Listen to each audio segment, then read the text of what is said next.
Колега, колку ќе ми дозволи времето, толку ќе успеам. Ако некој треба да се срами во овој момент, тоа треба навистина вие. Значи, вие во моментот сте позиција и вие во моментот преку бројки, преку политики економски, го вршите кроењето на буџетот. Односно, она што сакавте да го кажете дека е предимензиониран. Значи, буџетот се крати 1,5%, дека не е реален, сушност се побивате затоа што 2,9%, односно основните параметри ги имате исто како во буџетот. Вие во вашето образложение и вашиот министер ги кажа добрите политики водени од претходната власт и во делот на растот на економскиот, и во делот на инвестициите, и во делот на вработувањето. И толку околу тоа нема да имам време. Меѓутоа, она што сакате како локал патриот да се прикажете како битолчанец и во делот на 700 амандмани. Ова што кажавте дека 1/3. Вие поднесувавте амандмани и 2/3 што се од буџетот. И тоа е нормално. Тие амандмани никој не очекува од опозицијата дека ќе бидат прифатени. Меѓутоа, лицемерието, всушност во овој дел го покажавте вие. Затоа ги дадовме и тие претходно 300 амандмани, односно неколку од битола.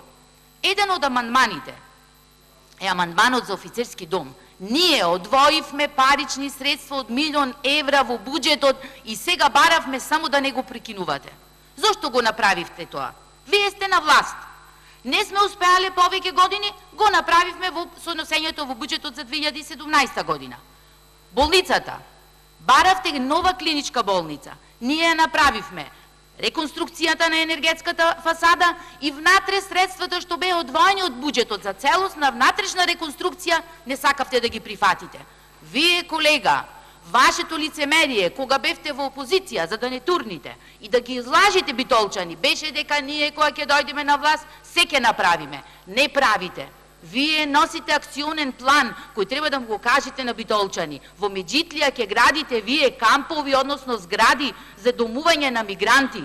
Тоа треба да го знаат битолчани. Имаше бројка од 20.000 невработени.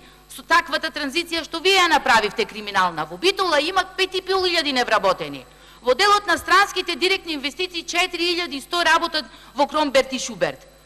Граѓаните знаат да казнат. Во еден период не наградуваат, во други не казнат. Меѓутоа, нешто што од овде го кажувам до битолчани, дека ако го дадат гласот за вас во Битола, ништо нема да се направи. Нема да се направат и продолжат и училишните, реконструкција на училишните спортски сали. Зошто за Тодор Ангелевски го запревте процесот на изградба?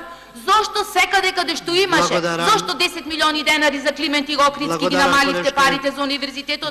Вие намаливте и скративте за партиски вработувања.